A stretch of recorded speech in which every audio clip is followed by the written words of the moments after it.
mas nós temos o pré-cativeiro, que está em 2 Crônicas 33, versículo 11.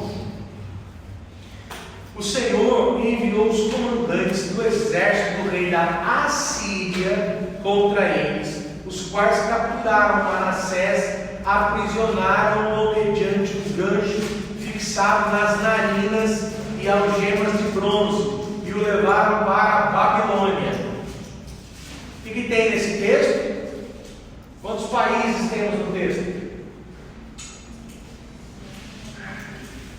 O Senhor enviou os comandantes do exército do rei da Síria contra eles, capturaram Manassés, aprisionaram-no e o levaram para a Babilônia. Quantos países temos aqui? Dois, amor. Dois. Quais são eles? Assíria e Babilônia. Por que os assírios capturaram Manassés e o levaram para a Babilônia? Não o levaram para Nínive, que era a capital da Síria.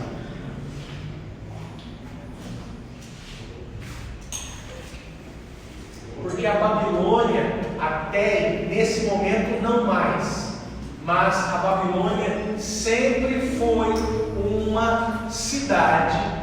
No passado eram cidades-estados, não estados como nós temos hoje, cidades-estados, que pertenceu à Assíria.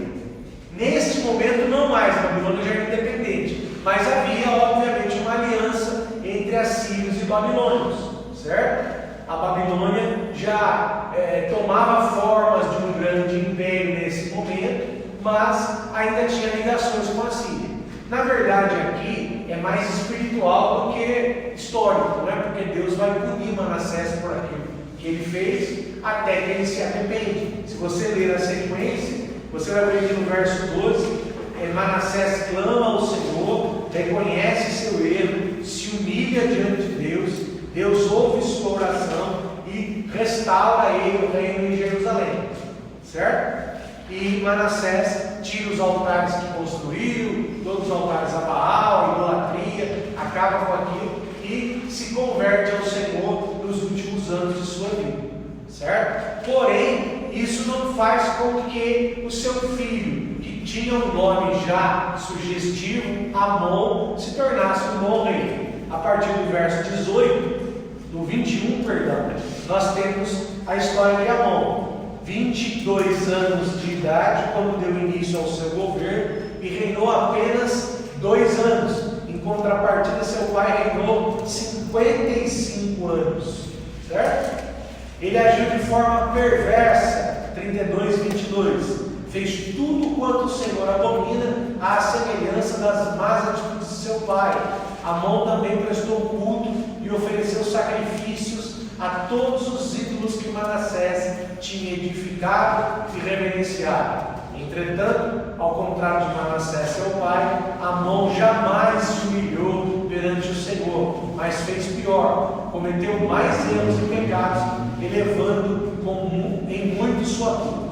Conspiraram contra ele seus próprios oficiais e servos de confiança e o assassinaram nas dependências do seu palácio. Porém, o povo da terra matou todos os que conspiravam contra o rei Amon. Em seguida, proclamaram seu filho Josias em seu lugar. Certo? Veja, Manassés reinou 55 anos em Judá. O seu filho tinha 22 anos quando assumiu o trono. Isso significa que a maior parte da vida de Amon, seu pai era um idólatra. A maior parte da vida de Amon, seu pai servia a outros deuses. No final da vida, depois da escravidão, o pai dele passa a seguir a Jesus. Certo? Você conseguiu imaginar uma cena? O velho voltando da cadeia e dizendo que agora ele tinha se convertido, que ele tinha aceitado Jesus, que tinha aceitado o Deus dos seus pais. E que Amon falou? Meu pai está caduco, meu pai está velho, coisas nesse sentido, e obviamente continuou servindo a Baal e tudo aquilo que obviamente ele havia aprendido com o pai, e acaba exatamente com a sua morte. Com a figura de Josias, no capítulo 34, nós temos aqui outras figuras importantes bíblicas, não é?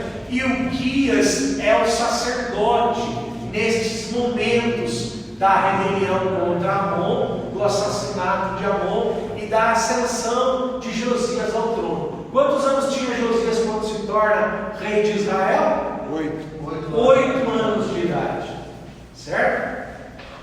Isso nos lembra uma história bem tupiniquim, não lembra? Estudar história da escola, não? Quantos anos tinha Dom Pedro II quando se tornou imperador do Brasil? Quando o pai dele zarpou para Portugal e nunca mais voltou? Exatamente. 9 anos de idade ele tinha. E com 9 anos de idade ninguém consegue administrar um país, não é verdade? É necessário que haja alguém para tutoriá-lo, cuidar dele, também chamado de regente. Dom Pedro II teve um homem chamado Padre Feijó. Era o padre que era conhecido como o regente do país, certo? O rei era Dom Pedro e Feijó governava o país, administrava o país e fazia com que o rei, obviamente, assinasse os documentos, participasse das cerimônias e tudo mais, certo? Com Josias não foi diferente. Quem foi o regente de Josias? O sacerdote Ilquias. Você vê nos versículos finais do capítulo 33 que conspiraram contra Amon, mataram Amon, e todos os conspiradores que mataram Amon morreram. Para quê? Para que Josias assumisse o trono com 8 anos de idade. Certo? Quem articulou tudo isso? O sacerdote Ilquias, que tinha um filho, que tinha o nome de Jeremias. Jeremias cresce ao lado do rei Josias. Jeremias era praticamente irmão de Josias. Por quê? Porque o pai de Jeremias, Ilquias, que era o sacerdote, era aquele que governava o país, enquanto Josias não tinha idade suficiente para aquilo. Certo? Quando você lê o texto, você vê que Josias, entre aspas, promove uma purificação em Israel gigantesca. Por quê? Porque é o sacerdote quem fez isso. Certo? Então, da mesma maneira que Amon cresceu num ambiente de idolatria, Josias assume o trono com 8 anos e cresce num ambiente que servia a Deus. Cresce na casa do sacerdote, ou o sacerdote cuidando dele no palácio do rei. Certo? Então, Josias recebe uma influência muito grande do próprio sacerdote Ilquias e também do seu pai. A confirmação disso está em Jeremias capítulo 1, versículo 1, que diz que Jeremias era filho do sacerdote Ilquias, descendente da tribo de Levi. Certo? Jeremias passa agora a ter um papel importantíssimo. Seria muito interessante que vocês lessem o livro de Jeremias com esse olhar histórico. Certo? Porque todas as denúncias que são feitas por Jeremias se referem aos reis que vão se suceder a Josias, os reis que foram escravizados. Certo? Então, a partir de Josias, eles crescem juntos. Josias morre, se não me engano, com 20 e poucos anos, numa cilada que ele próprio criou para si mesmo. O faraó do Egito o mata, não é? E acontece ali uma situação complicada, por quê? Porque ele era um menino que servia a Deus, que buscava a Deus, que talvez não tenha se preparado para a guerra, entra numa cilada e acaba morrendo. A partir daí, os próximos reis não vão servir a Deus, vão ser todos contaminados com tudo aquilo que estava acontecendo. A parte de Samaria, de Israel, já havia sido levada cativa para a Síria, já havia acontecido o cativeiro de Manassés, a morte de Amon, Josias assumindo o trono com 8 anos, governado como sacerdote. Olha o problema institucional que havia em Judá. Judá nesse momento. Não é? Nós passamos recentemente por uma turbulência, onde houve impeachment de um presidente, o vice assumindo por 2 anos e pouco, as reformas que ele fez não foram aceitas, aí assume um presidente que é totalmente destruído pela mídia, por um monte de gente, agora assume outro. Nós vivemos uma crise institucional no país desde 2014, não é? Uma crise terrível, institucionalmente falando. Judá estava vivendo uma crise semelhante. Por quê? Porque o rei que reinou por mais tempo era idólatra, entra numa, entre aspas, crise de identidade, porque se converte no final da sua vida. O filho dele, por 2 anos, só faz besteira, e agora um garoto de 8 anos assume, governado pelo sacerdote. Olha a crise institucional. Só que Ilquias, por ser um homem de Deus, ele consegue reorganizar o país. Certo? Ele consegue trazer ordem para o país. Quando você vai a partir do verso 3 do 34, veja o 2. Josias agiu de modo justo e sincero diante do Senhor, obedecendo aos conselhos e orientações do rei Davi, seu antepassado e predecessor, sem se desviar deles, nem para a direita, nem para a esquerda. No 8º ano do seu reinado, isto é, quantos anos ele tinha então? 16 anos de idade. Sendo ainda bem jovem, começou a buscar o Deus de Davi, seu pai e predecessor. No 12º ano do início da reforma religiosa de Judá e Jerusalém, retirando os altares idólatras, os postes sagrados, as imagens esculpidas, os ídolos de metal. Sob suas ordens foram derrubados e destruídos todos os altares dos Baalins. Além disso, ele, pessoalmente, despedaçou os altares para queima de incenso à deusa Azerá, que ficavam acima deles. Triturou e reduziu a pó todos os postes ídolos e as imagens de escultura e função. Aspergiu-os sobre as sepulturas dos que lhes tinham oferecido sacrifícios. Mandou queimar os ossos dos sacerdotes sobre os seus altares e purificou Judá e Jerusalém de toda a idolatria. Nas cidades das tribos de Manassés, Efraim, Simeão, até Naftali e em todas as ruínas ao redor delas, passou derrubando e destruindo os altares, os postes sagrados, esmagou todos os altares de incenso espalhados por Israel e ao final dessa jornada retornou para Jerusalém. No 18º ano do seu reinado, com o objetivo de purificar a nação e a casa de Yahvé, ele mandou Safã, filho de Azarias, e Maazéias, governador da cidade, junto com Joá, filho do cronista real Joacás, para restaurarem o templo do Senhor, o seu Deus. Olha que legal. O 8. No 18º ano do seu reinado, com o objetivo de purificar a nação e a casa de Yahvé, ele mandou Safã, filho de Azarias, e Maazéias, governador da cidade. Quem é o outro governador da cidade? O antigo governador da cidade que se tornou rei? Governador de Jerusalém.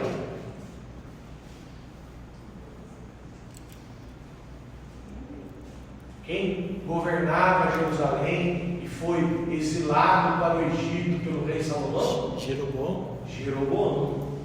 O cargo de Manassés aqui é exatamente o cargo de Jeroboão tinha.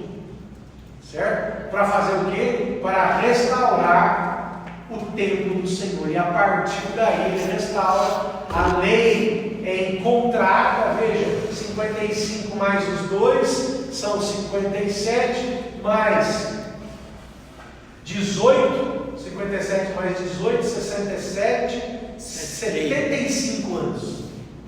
O livro da lei está esquecido, perdido há 75 anos. Ele consegue encontrar, lê o livro e restaura o culto a Deus em Israel, certo?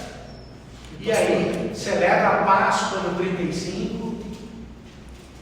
No versículo 5 que o senhor leu aí, havia nos dias de Jeroboão, um profeta que veio de Judá. Foi muito bonito essa. Fantástico, né? Agora no 35, 20, a morte de Josias na batalha de Megiddo.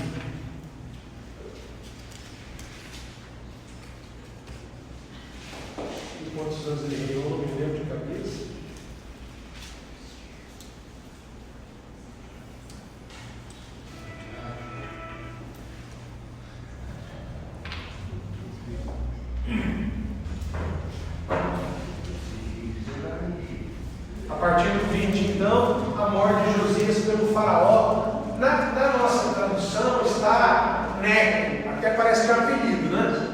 Neco acaba sendo um apelido de infância de alguns, não é verdade? Mas é a tradução para a nossa língua, então ficou meio esquisito mesmo, mas era exatamente o nome do rei do Egito aqui. 22. Josias decidiu não voltar atrás, disfarçando-se para enfrentá-lo na batalha. Josias não quis dar ouvidos ao que Neco lhe comunicara por ordem de Deus e foi combatendo na planície de Megiddo, ou Megiddo, como alguns gostam de falar, né? Durante o embate, flecheiros atingiram o rei Josias, pelo que ordenou aos seus oficiais: tirai-me daqui, porque estou gravemente ferido. Seus servos o tiraram do seu carro de combate, levaram para um segundo carro e o transportaram às pressas para Jerusalém. Ele foi sepultado nos túmulos dos seus antepassados e todos os habitantes de Judá e de Jerusalém choraram por ele. Jeremias também compôs um poema de lamento em homenagem a Josias, e todos os músicos e cantores, até nossos dias, falam de Josias em suas composições. Tais obras se tornaram tradição em Israel e estão escritas na coletânea de Lamentações. Lamentações de Jeremias, certo? Quanto ao demais os atos de Josias, suas proezas, ações piedosas, de acordo com o que está escrito na Torá, e aos acontecimentos do reinado, tanto o primeiro como os últimos eventos, estão escritos nos livros das histórias dos reis de Israel e Judá. Estamos lendo Crônicas porque era um pouco mais detalhista nesse contexto do cativeiro, certo? Mas também lá em Reis nós temos a história de Josias escrita, obviamente, pelo próprio Jeremias. Então, Josias especificamente, a história de Reis é muito mais detalhada, certo? Quem vai assumir o trono no 36 é Jeoacás. Jeoacás era filho de Josias. Tinha 23 anos quando começou a governar e reinou 3 meses. Porque o rei do Egito conseguiu destroná-lo em Jerusalém e o condenou o povo de Judá a pagar impostos equivalentes a 3,5 toneladas de prata e 35 quilos de ouro. O rei do Egito designou Eliaquim, irmão de Jeoacás, rei sobre Judá, sobre Jerusalém, e mudou o nome dele para Jeoaquim. Neco aprisionou Jeoacás, irmão de Eliaquim, e o levou para o Egito. Certo? Agora no 36, do 5 ao 8, nós temos exatamente o reinado de Jeoiaquim. Esquisito, né? Jeoaquim, algumas versões Jeoiaquim, ok? Mas o nome dele correto é Eliaquim. E depois de Joaquim, o rei que foi efetivamente para a Babilônia. Então, nós tivemos o pré-cativeiro lá com Manassés na Babilônia. Nós temos Joaquim indo exilado para a Babilônia, certo? É exatamente aqui que vão também Daniel, Ananias, Misael, Azarias e todos os outros. Há uma peculiaridade interessante. Os assírios levaram toda a capital de Samaria como escravos em Nínive e nas outras cidades que eram grandes ali na Síria. Os babilônicos faziam diferente. Eles levavam apenas os nobres.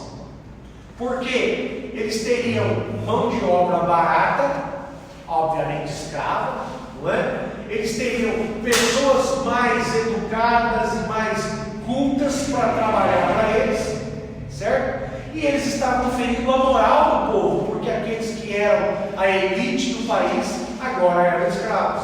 Então era mais fácil manipular essas pessoas do que manipular pessoas que eram mais pobres e que já eram escravos, não é? Então a Babilônia, na verdade, gente, a Babilônia é um capítulo à parte que nós precisamos estudar, não é? Por conta da suntuosidade, por conta do orgulho, por conta da arrogância da Babilônia, não é? Por tudo aquilo que ela representa. Onde começa a história da Babilônia na Bíblia?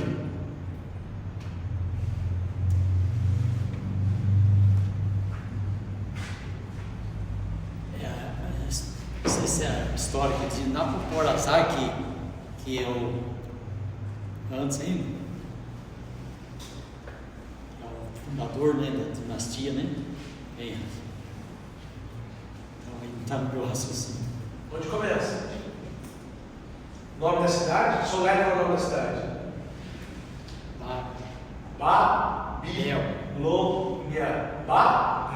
Bel. Onde está a Torre de Babel?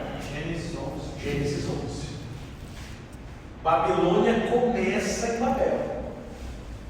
Babilônia começa com arrogância. Babilônia começa ofendendo Deus. Babilônia começa desafiando Deus. Quem é o verdadeiro fundador de Babilônia? Nimrod. Certo? Onde começa absolutamente tudo.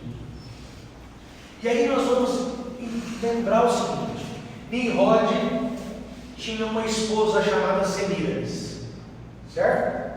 Nimrod era qualificado como Deus. E Semíramis, se ela era esposa dele, ela era esposa de Deus. Era esposa de Deus. O filho de Nimrod era quem? O filho de Deus. Certo? O filho de Nimrod, ele vai ter vários nomes, mas ele é Marduk, na época que nós estamos aqui falando da Babilônia. Certo? Marduk, o filho de Deus. Olha que interessante. Nós temos alguém lá atrás, em Babel, que é o filho de Deus, e uma mulher que é a mãe do filho de Deus. Nós temos Marduk, que é o filho de Deus. Certo? Parece com qual história? Essa história? Jesus. A Semíramis, a mãe do filho de Deus, é quem hoje? Maria. Certo? Vocês percebem que as histórias são semelhantes? Quando você vai para o Egito, você tem exatamente a mesma composição. Um Deus que é um Deus que coloca uma semente numa deusa que dá a luz ao filho de Deus. Na Pérsia, Zoroastro é Deus, tem um filho que é o filho de Deus. Aqui nós estamos cerca de 800 anos antes de Cristo, antes de Jesus nascer. Certo? Gênesis 11, nós estamos a 3.000 anos antes, 4.000 anos antes de Cristo. Certo? 4.000 anos antes de Cristo, nós temos a mãe do Filho de Deus e o Filho de Deus na Terra. Concorda comigo? Estão pegando até aí? Sim. Agora, você fica quieto. Eu respondo. Se você já sabe, você já fez comigo. Respondam para mim. Por que a história de Jesus não é mais uma história como essas que são mais antigas que a história de Jesus? Porque Jesus ressuscitou. Foi o único que ressuscitou. Estão falando de fé. Não estão falando de história. Seu filho vai para a escola. E quando o professor de história do seu filho fala que Deus não existe, o seu filho, que é bem educado por você, levanta a mão e fala assim: o senhor está mentindo, professor, porque Deus existe, meu pai falou e o meu pastor falou que Deus existe.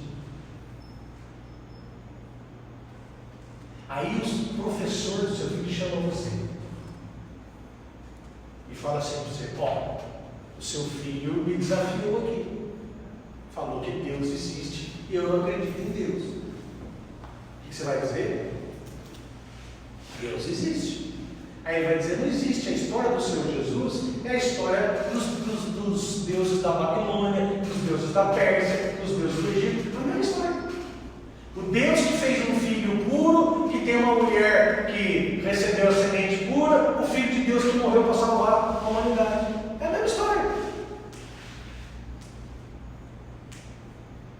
sentar na aula de história, vai levar o cara para a igreja. Mas Jesus foi usando que fez milagre. Milagre na sua fé. Eu não acredito. Mas foi notório. Estou fazendo o papel do professor. Tá? Mas foi notório, foi verídico. Como é que você me prova que é verídico? A Bíblia fala. Faça os A argumentos. Bíblia é um livro antigo. Você vai ter que apresentar o livro de Gênesis, ali na criação, aquilo que Deus profetizou que nasceria. Depois dali que vem as outras coisas. Minha interpretação é assim: depois dali do Éden que vem os deuses gregos, e assim vai. Agora, se ele não acreditar na Bíblia, aí não tem jeito de acontecer. Você já imaginou se a gente pega um pedaço de papel e a gente faz de conta que é uma nota de R$100. A gente falsifica uma nota de R$100. Consegue passar? No comércio aí? Consegue. Sim. Consegue. Certo? Por quê? Porque a gente fez uma imitação fiel. Certo? Mas, na hora que a gente está fazendo as notas de R$100, a gente também faz uma com um peixinho, parecido com a nota, só que de R$3. A gente vai conseguir passar essa nota? Não. Por quê? Já Não existe.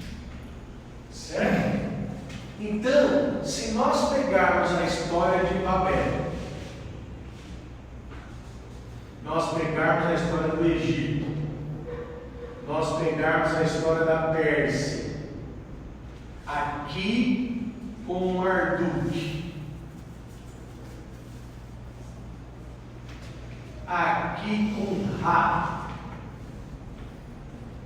e aqui com Zoroastro, que nós vamos estudar semana que vem, os 3 pseudo-filhos de Deus, nós vemos o que? Esses caras aqui são a nota de R$3. Eles são uma imitação que não existe. Imitando quem? Aí você vai ter que falar para o professor de história sobre ele. Imitando Jesus. Por quê? Imitou Jesus. Por quê? Porque Jesus existe. Mas nessa época Jesus não existia. Como você vai imitar uma coisa que você não sabe o que é? Por que o diabo criou essas histórias antes? Para Ele confundir. sabia. Como é que ele sabia? Já estava na criação. Porque ele já sabia lá atrás. Aonde? Jesus estava na criação do mundo. Quando Deus falou que do ventre da mulher pisaria na cabeça da serpente. Essa é a resposta. Gênesis 3,15. Certo? Satanás estava no Éden. Satanás recebeu a condenação. A semente da mulher pisará na cabeça da semente da serpente. Ele só não sabia quando. Ele tinha certeza de que um dos 3 da criação, obviamente ele sabia que era Jesus, porque o Pai tinha uma outra função, o Espírito Santo outra. Ele sabia em Gênesis 3,15, com a profecia, a primeira profecia de Jesus, que tudo isso ia acontecer. O que ele fez? Inventou as notas de R$3. Inventou histórias paralelas, antigas, para desacreditar lá no futuro, quando Paulo usa a frase na plenitude dos tempos, lá em Coríntios, certo? Vir para salvar a humanidade. A história dos 3 são de salvadores da humanidade, salvadores dos povos, salvadores dos países e tudo mais, certo? Por quê? Eles estão imitando Jesus. Eles Você está imitando a história verdadeira do verdadeiro Salvador da humanidade. Certo? Aí você leva o professor de história para a igreja. Aí você consegue. Certo? Por isso, gente, que vocês estão aqui. Dedicados, pagando o preço, sofrendo, porque todo mundo foi trabalhar hoje, não veio para cá. Mas ainda eu acho um argumento fraco para mim tentar levar um professor de história para a igreja. Porque se eu falar isso, está dentro da Bíblia. O senhor falou que a Bíblia... Sim, mas aí exatamente ele começa a nascer a fé. Você deu a ele um argumento que deu credibilidade ao seu Deus anterior, porque se o argumento dele é que esses são anteriores a Jesus, você provou que Jesus é anterior a eles, certo? Profeticamente falando, sim. Mas aí entra a fé. Aí a fé vem por onde? Por ouvir a palavra de Deus. Ele está ouvindo a palavra, então ele pode, a partir daí você planta, obviamente, uma semente no coração dele de fé, Ou pelo menos uma dúvida. ou pelo menos a dúvida, e vai ser regada, a dúvida vai ser regada no coração. Aí é espiritual, não é? Certo? Mas essa é a noção que nós precisamos ter. Essa é a noção que nós temos que ter da humanidade. Porque o grande problema do homem é entender quem ele é. O grande problema do homem é descobrir por que ele veio. Os coaches estão enchendo o bolso de dinheiro para colocar propósito na vida das pessoas. Não é verdade? Para colocar propósito. O propósito verdadeiro é Jesus.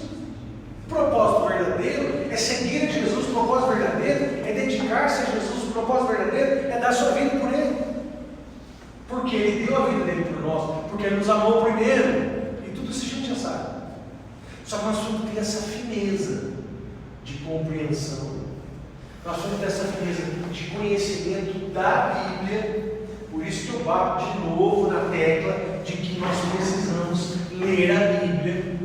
Ler a Bíblia e ler a Bíblia. Conhecer a Bíblia a esse ponto. Como é que você conhece? Só lendo, gente. O que a gente aprende aqui é 1h30. Não é nada diante daquilo que você consegue aprender através do Espírito Santo. O Watchman criou uma frase magnífica: orar lendo a palavra de Deus. Ler orando. Não é? Quando você lê orando a Bíblia, você vai compreendê-la em todos os aspectos. Demanda dedicação, concentração, tempo, demanda tudo isso. Mas nós conseguimos nos organizar. Não é? Conseguimos fazer isso. Só que precisamos ter o quê? Precisamos ter em nosso coração a dedicação e a motivação para isso. De parar a nossa vida para ler a Bíblia. De parar a nossa vida para compreender, para olhar para a Bíblia com esses olhos abertos. Olhar para a história. Eu tenho certeza, a primeira vez que você leu, ou talvez você não leu ainda, você vai achar essas histórias aqui chata pra caramba. Não é? Começa a ler, eu tenho certeza que me ajuda. Que negócio chato. O professor lendo esse negócio. Esse cara que reinou, que fez isso, que fez aquilo. Mas, gente, quando você entende e compreende isso, você entende e compreende todo o contexto da Bíblia. Você entende por que Paulo era tão aberto para as outras nações e por que Pedro era tão fechado. Não é? Porque os judeus, de uma forma geral, os hebreus, eles são bairristas demais, eles são, na nossa linguagem aqui, caipiras demais, e só eles e mais ninguém. Paulo precisou de Paulo. Não é? Eu acho assim, vamos trazer para a linguagem do nosso dia. Paulo foi o cara que teve que Deus precisou substituir Pedro. Falou, velho, vou tirar o Pedro de campo, vou botar Paulo, porque Pedro não consegue ir para frente. Eu dei a visão para ele lá em Atos 10. Come um animal imundo. Para quê? Você entender que o Evangelho vai abrir para todo mundo. Para que você vai de circuncisão. Para que você vai de lei. E Pedro não parou. Ele tirou o Pedro de campo e botou Paulo. Falou, deixa eu pegar esse cara aqui, porque ele tem visão. Não é espiritual, não tem visão aberta. Tem gente que o Espiritismo fala isso, né? Visão aberta, né? Paulo era um cara que tinha visão aberta no bom sentido, porque ele entendia que o Evangelho tinha que chegar a todos. A nossa visão precisa ser nesse contexto aberta para quê? Para que nós entendamos a grandeza de Deus, para que nós entendamos a importância do Velho Testamento nas nossas vidas. Não é apenas um livro histórico, não é apenas um livro para você olhar para ele e pregar o velho como coisa antiga. É para você olhar para ele e entender todo o contexto da vida de Jesus. Se não fosse o velho, se não fosse um cara chamado Jeoiaquim, que não é mais maluco, Jesus não tinha nascido. Se não fosse um cara como Jeoacás, como Josias, um moleque de 8 anos de idade que vira rei, se não fosse um pivete igual Davi, com 15 anos de idade que matava leão, Jesus não tinha nascido. Então, estes homens, esses patriarcas, estes heróis, estes homens que tiveram sua importância, o próprio Jeroboão, que era um devasso, um bandido, também teve sua importância. Para quê? Para que nós entendamos a grandeza de onde Jesus chegou, a pequenez de onde Jesus chegou e a grandeza do que ele transformou com a sua morte. Não é? Porque Jesus vai a Jerusalém, na última semana da sua vida, combater quem? A religião. Os caras que representavam esses caras aqui, que era a herança desses caras aqui.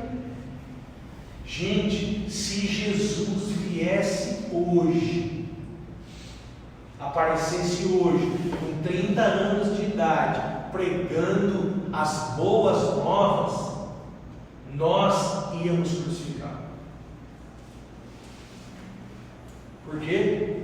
Porque ele estaria pregando contra a instituição religiosa que nós temos. Guardadas as proporções, nós somos os Anás e Caifás da nossa época.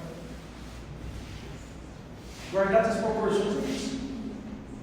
Muitas vezes nós defendemos, não estou pregando contra a igreja, pelo que ninguém pode ver depois do sabão que o pastor Fábio passou naquela mensagem.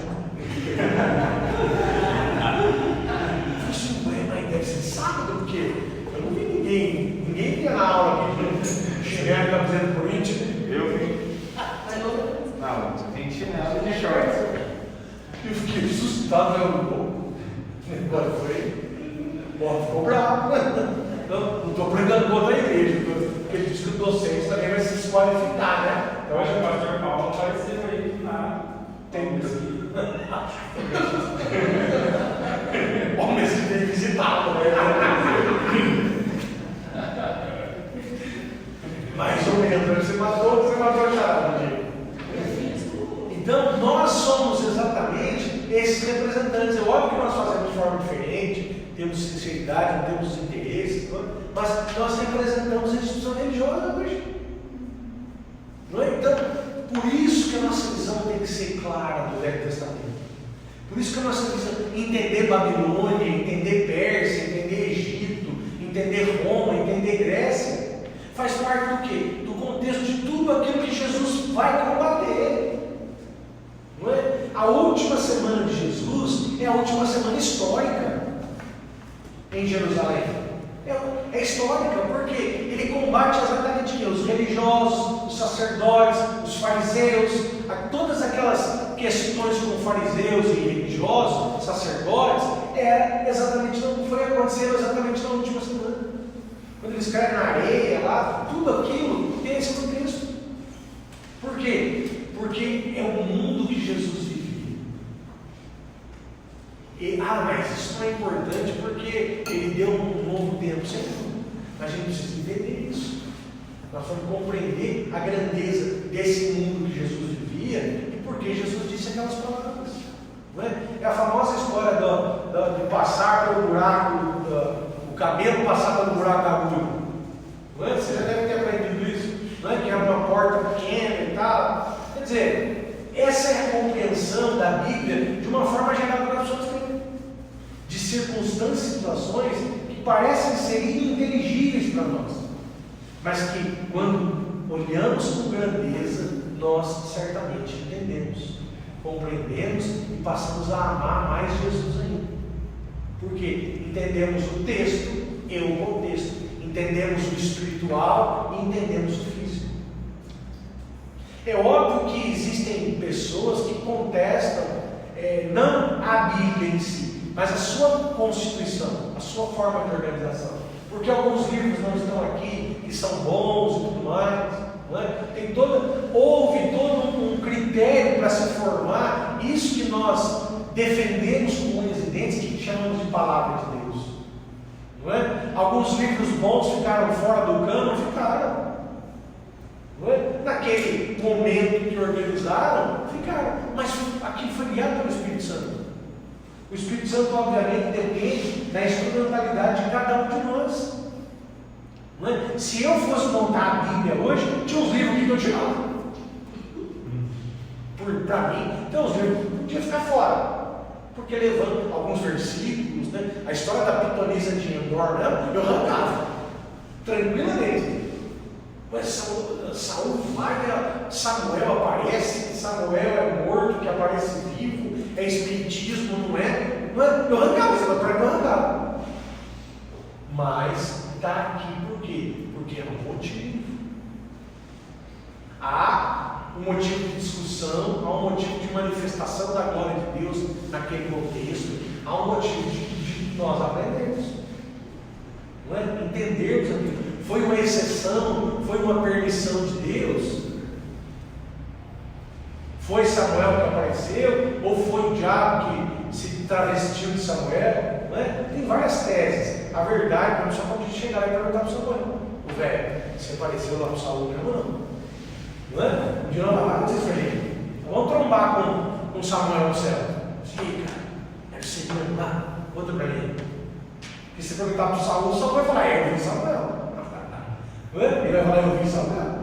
Aí perguntar para a pitonisa, de repente ela foi salva. Não é? E aí? Eu chamei e veio Samuel mesmo. Só o Samuel não podia dizer, porque ele estava morto. Não é se era ele ou não. As teses são muitas, mas está ali por um motivo. Para nós acreditarmos mais em Deus, para nós entendermos o contexto da Bíblia, para nós entendermos o momento da vida de Saul. Saul foi um bandido? Foi, mas teve seus motivos. Não é? A gente costuma sempre atacar Jacó, não é? Porque ele preferiu um filho em detrimento dos outros, porque ele deu balão no irmão. Mas ninguém olha o que Jacó sofreu por ser preterido pelo pai, que gostava mais de Esaú do que dele. E só quem já foi preterido pelo pai sabe a dor que é, sabe o sofrimento que é. Só quem tem um irmão que é o queridinho do papai e você não é, sabe o que significa aquilo que Jacó passou. Não é verdade? E nós, às vezes, acusamos Jacó. Eu já acusei em pregação muitas vezes. O difícil é que nós vamos falar, lá atrás, a gente, quando começou a ouvir a palavra, o pregador, o irmão, falava assim: o enganador lá, está vendo? O bicho é falso, ele já puxou a perna do irmão dele, sem vergonha. Ele já tinha intenção no coração dele de ser trapaceiro, aí você já cresce com esse. Você cresce com essa cultura de que Jacó não vai estar na barca.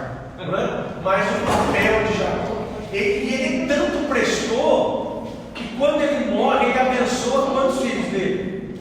Todos. Não só José, que era o seu queridinho, mas ele dá a bênção para todos os filhos. Quer dizer, ele conseguiu aprender o valor, ele aprendeu o sofrimento. Não é? Então, tudo isso são motivos de nós observarmos esses personagens e trazermos lições para a nossa vida. Eles estão na Bíblia para nos ensinar. E nós precisamos conhecê-los. Nós precisamos entender Babilônia para entender o que o povo passou 70 anos. Quem aqui nasceu no Iguaçu? Nasceu no Iguaçu. Você vai estar, imagina você com 60 anos de idade. Você com 60, seu pai vai ter quanto? Pelo menos 80. Põe aí. Vamos pensar que você nasceu quando ele tinha 15 anos, 75. Certo? Ele falou assim: o filho, Eu quero pedir uma coisa para você. Vamos voltar para a cidade da onde eu nasci? O que você vai falar para ele? Papai, largamos isso. Nem a pau. Tem negócio aqui, casei aqui, tenho sogra aqui, tenho sogro aqui, tenho o senhor, tenho os irmãos, todo mundo aqui. Falei que eu vou para onde? Não, vamos voltar lá. E a pé ainda, hein? Hoje você pega carro, aluga um caminhão para levar mudança, vai de avião, não é? Era a pé o negócio. Você com 60 anos, seu pai com 75. Foi isso que aconteceu com quem saiu da Babilônia e voltou para Jerusalém. Foi exatamente isso que aconteceu. Os caras com 60, 70 anos, não é? Alguns com 70 mesmo, que nasceram na ida, voltaram para Jerusalém. Voltaram para um lugar que eles nunca tinham vindo. Nunca tinham ido. Que era a terra dos pais deles, não a nossa terra. Não é? Então, quando você entende isso, você humaniza a Bíblia, você humaniza a história dos personagens, e você consegue se colocar na pele deles e colocá-los na nossa história. Não é? A interpretação, a pregação, o sermão que nós vamos preparar passa por toda essa compreensão. Aí o nosso sermão fica rico, aí o nosso sermão fica organizado, aí o nosso sermão fica bíblico, aí o nosso sermão fica espiritual. Não é? Eu respeito, obviamente, todos os pregadores, mas tem pregador que não prega a Bíblia, gente. Tem pregador que só prega autoajuda. Não é? Eu, particularmente, eu estou numa jornada de leitura dos Salmos, de interpretação dos Salmos e tudo mais. Tem umas partes do Salmo que eu arrancava da Bíblia. Por quê? Ele começa a falar um negócio, já começa a falar de vingança. Ele começa a falar uma coisa da bênção de Deus e os meus inimigos se danem. Jesus, tudo bem, alguma coisa da lei, não da graça, dá para entender. Não é? Mas tem coisa que às vezes assusta a gente. Se você não tiver compreensão e discernimento, você vai colocar a Bíblia em xeque. Peraí, esses caras da Bíblia são tudo vingativos. Não é? Porque os meus, vou comer diante dos meus inimigos, põe uma mesa diante dos meus inimigos, só para eles verem que eu sou protegido por ti. Meu Deus, que negócio esquisito é esse? Não é? É um contexto de uma dispensação diferente. E ainda Deus fala que ele é o segundo coração dele. Não vai saber dele vai nada. Não é? Por isso a compreensão de uma forma geral. Então, queridos, estudem o Velho Testamento. Não é? Feliz ou infelizmente, a aula do Novo e do Antigo Testamento não é só para a gente encher comigo, é para a gente aprender, para a gente entender, para a gente compreender o texto e o contexto, é para a gente aprender a amar a palavra de Deus como ela é palavra de Deus, como nós cremos nela, como nós a defendemos em todos os aspectos. Palavra de Deus. O que não está aqui não precisa ser discutido, biblicamente falando, espiritualmente falando. O que está aqui, sim. O que está aqui vale o discurso. O que está aqui vale o argumento. O que está aqui vale a discussão. Então, leiam, se atentem, aprendam, se aprofundem, estudem, porque isso aqui é muito sério. Não é só para fazer a prova. A prova não dá um jeito. A prova passa e está tudo certo. É o conhecimento que vai permanecer. É a leitura que vai permanecer. É você conhecer capítulo por capítulo da Bíblia, para a sua edificação e para que você edifique outras pessoas, para que você possa falar do amor de Deus. Não é? Qual aquele texto de Tito? Procura apresentar-te a Deus aprovado, como obreiro que não tem do que se envergonhar e que maneja bem a palavra da verdade. A nossa jornada aqui, alguns já estão no fim, outros estão no começo, no meio, mas é uma jornada de aprender a manejar bem a palavra de Deus nesse contexto. É óbvio que existem matérias que são mais interessantes, são mais legais, não é? Mas todas elas vão nos ensinar a viver para seguir a Jesus, vão nos ensinar a nos aprofundar na palavra de Deus e a partir disso vivermos para honrar o nome de Jesus. A partir desse conhecimento, a partir dessa intimidade com este livro.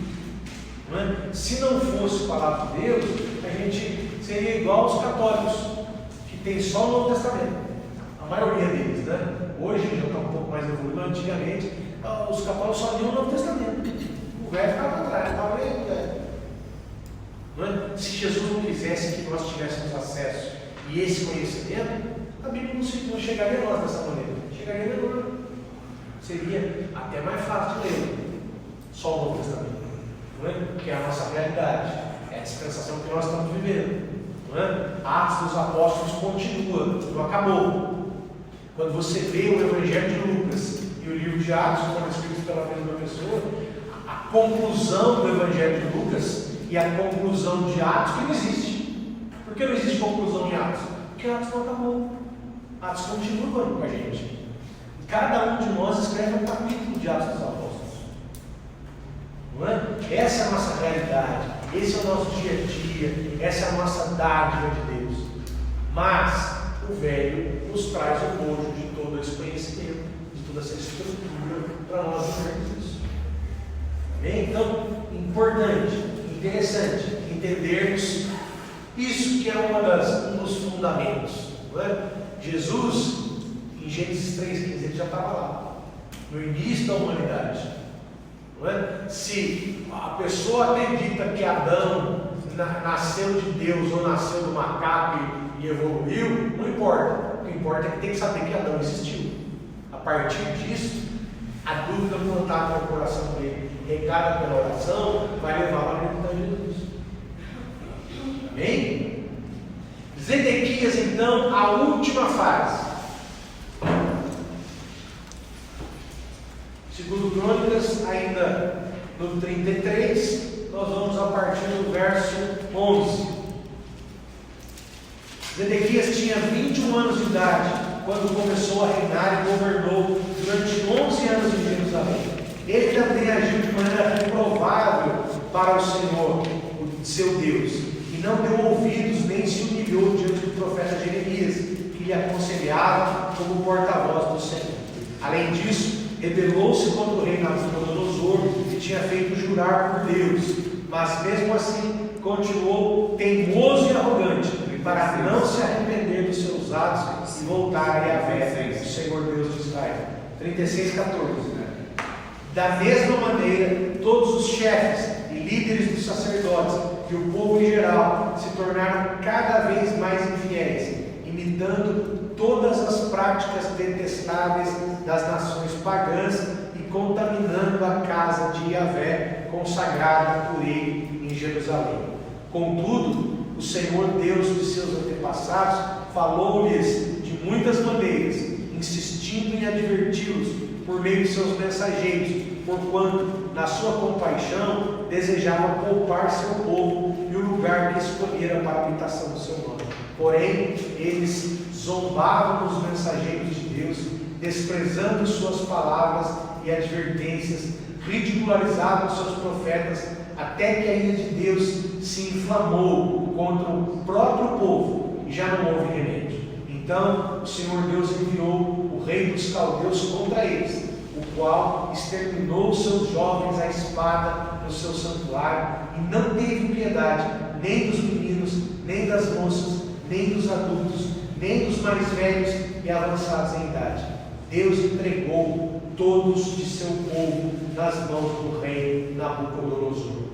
Este levou para a Babilônia todos os utensílios da casa de Yahvé, o templo de Deus, tanto os pequenos como os grandes objetos, como todos os tesouros do templo do Senhor, inclusive os que pertenciam ao rei e aos seus oficiais. Também incendiaram o templo de Deus, derrubaram os muros de Jerusalém, queimaram todos os seus palácios e destruíram todos os seus objetos de valor que haviam neles. Nabucodonosor levou para o exílio na Babilônia todos aqueles que sobreviveram à espada do seu exército, a fim de lhe servirem e a seus descendentes como escravos até os tempos do Império Persa. Tudo isso cumprimento da palavra de Yahvé, o Senhor, profetizada pela boca de Jeremias. A terra desfrutou seus descansos sabáticos, repousou durante o tempo de sua desolação, até que os 70 anos se completassem. Aqui que James fala de ano sabático, tempo sabático, né? A cada 70 anos isso acontecia. Foi exatamente o período do cativeiro na Babilônia, certo? Tivemos como profetas desta época o profeta Jeremias, o profeta Abacuque, o profeta Ezequiel e o profeta Daniel, certo? Estes são os profetas deste período, tanto pré-cativeiro, pós-cativeiro, durante e pós-cativeiro, certo? Aí depois, quando eles estão em Jerusalém, nós vamos ter os últimos 3 profetas, Ageu, Zacarias e Malaquias. Mas esses são pós-Esdras. Aí a história da semana que vem, certo? Zedequias, então, o último rei de Israel. Só para nós termos noção aí, Professor, o capítulo 36, o versículo 21, depois lá do versículo 22, que vai ser o decreto de Ciro aqui, sim. Então, do 21 ao 22, já é esse intervalo de 70 anos já. Isso. Já é o encerramento do cativeiro babilônico. Exatamente. Deus já levando um sino lá que Isaías profetizou. Se você observar, o 22 e o 23 são exatamente os mesmos versículos de Esdras 1 e 2. Certo? Eles se repetem. Por quê? Porque Esdras começa com o decreto que os trouxe de volta. E Crônicas termina com o mesmo decreto. Porque foi o próprio Esdras que escreveu. Ok? Então, o 22 e o 23, segundo Crônicas 36, é exatamente depois dos 70 anos. Contudo, no primeiro ano do reinado de Ciro, rei da Pérsia, para que se cumprisse a palavra do Senhor anunciada por Jeremias, o Senhor moveu o coração de Ciro para que fizesse uma proclamação por escrito e de viva voz em todo o território do seu domínio, dizendo o seguinte: assim fala Ciro, rei da Pérsia, o Deus do universo entregou em minhas mãos todos os reinos da terra e me encarregou de construir para a sua pessoa um templo em Jerusalém, nas terras de Judá. Sendo assim, todo aquele que dentre vós pertence ao povo, ser livre desde agora e parta para Jerusalém, que Yahvé, o Senhor seu Deus, esteja com ele. O mesmo texto dos 2 primeiros versículos de Esdras, certo, professor? E o profeta Isaías profetizou sobre Ciro, e Ciro não tinha nem nascido ainda, né? O oráculo do profeta Isaías, né? Que chama servo do Senhor, no sentido que ele ia cumprir Exatamente. ele ia cumprir o propósito de Deus, né? Que Deus ia levantar ele ali pós-cativeiro, né? Isaías profetiza ali. E aí a gente consegue ter uma dimensão do que foram esses 2 homens, Isaías e Jeremias. O que esses 2 homens representavam? Eles profetizaram coisas que aconteceram. Óbvio, vai falar que Daniel também profetizou coisas que ainda nem aconteceu. Beleza. Mas no contexto histórico, Isaías e Jeremias foram, nas suas épocas, os maiores mensageiros de Deus que você possa imaginar. Isaías 45. 45 é a história. Ele profetiza uns 200 anos depois. Chama de ungido, né? Exatamente. Aqui o versículo, se me permite, o versículo 1, pode ler? Pode, claro. Isaías 45. Assim diz o Senhor ao seu ungido, a Ciro, a quem tomo pela mão direita para bater as nações ante a tua face, para descingir os lombos dos reis e para abrir diante dele as portas que não se fecharão. Aí o versículo 2: eu irei adiante de ti, endireitarei os caminhos tortuosos, quebrarei as portas. E aí o oráculo, né, do profeta Isaías. Você imagina quem deu isso aí para Ciro? Do jeito que Eva, um bicho vaidoso, falam que 200 anos antes tinham falado dele, como o coração dele foi quebrantado por conta de tudo isso. Não é? Só para a gente ter uma ideia, gente, aqui nós temos o mapa mundi, não é? globo terrestre, é exatamente nesta região que nós temos a Babilônia. Exatamente aqui, nessa região, certo? No Iraque aqui, ó. Eu vou ter mapas menores. Então, essa é a perspectiva maior, certo? Aqui, ó, o quadradinho lá, vermelho, está aqui.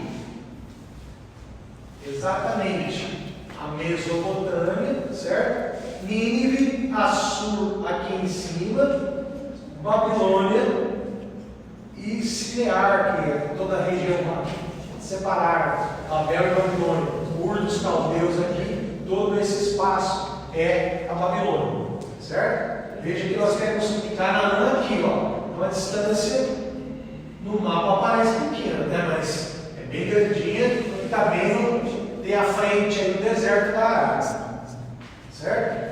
Aqui nós temos os dois principais rios da Mesopotâmia. A Babilônia está aqui, certo? Israel está aqui, ó, Damasco, Jerusalém, Jordânia, toda essa região hoje aqui. Este é o rio Eufrates, que vai se juntar com o Tigre aqui e vai desaguar no Golfo Pérsico. E esse é o rio Tigre, certo? Os dois rios principais. E entre esses dois rios, a Mesopotâmia, a região que dominou o mundo antigo, com Nínive, com Assur e com Babilônia por centenas de anos. Todo mundo conhece a história do Eufrates e do Tigre, que é semelhante à história do Nilo. Na época das cheias, ele cresce, traz todo aqueles sedimentos onde eles vão plantar para que as suas colheitas sejam as melhores possíveis, certo? O rio Eufrates, não é? Que é o primeiro, começa exatamente lá em cima, na região oriental, onde é a Turquia hoje, na região do terremoto lá, certo? Suas águas vão descendo, passam pela Síria, atravessam o Iraque. No sul do Iraque ele se junta com o Tigre e vai desembocar no Golfo Pérsico, certo? Tem 2.780 quilômetros de extensão. Pequenina, e o tamanho dele. Nasce lá em cima dos rios Murat e Karazu, no leste da Turquia, e atravessa a Turquia, Síria e Iraque. E a nascente dele em 2.520 metros de altitude. O Tigre tem 1.900 quilômetros de extensão, é um pouco menor em extensão, certo? Nasce também lá nos Montes Taurus da Turquia oriental e corre geralmente para o sudeste, até unir-se ao Eufrates, próximo de Al-Qinar, no sul do Iraque, e os dois rios formam um canal que vai desembocar no Golfo Pérsico, da mesma maneira que nós vimos aqui, ó. Certo? Os dois se juntam lá embaixo da ponta para desaguarem no Golfo Pérsico. Aqui, todo o território do Império Babilônico, certo? Ele vai pegar até aqui, o Egito também, uma determinada época. Mas, veja que não é muito grande e, na verdade, é um império relativamente de pouco tempo, não durou muito, não é? E aqui uma perspectiva lá de cima do espaço, não é? De toda essa região. Aqui é a região de Jerusalém, e aqui você consegue ver, ó, o Eufrates e o Tigre aqui que vão desembocar lá embaixo no Golfo Pérsico, certo? Uma perspectiva mais atual. Babilônia hoje. Dá uma olhada nisso. Gente, é muito interessante, né? A vaidade dos grandes líderes. Nas ruínas eles encontraram tijolos com escrito o nome do rei Nabucodonosor, certo? Muitas paredes, os tijolos com escrito o nome do rei. Quem descobriu isso? Babilônia do Iraque. Quem governou o Iraque por 30 anos? Saddam Hussein, certo? O que ele fez? Os tijolos não tinham o nome de Nabucodonosor, ele colou na frente um tijolo com o nome dele. Dá para acreditar no negócio desse? Colou o negócio com o nome dele. Tamanha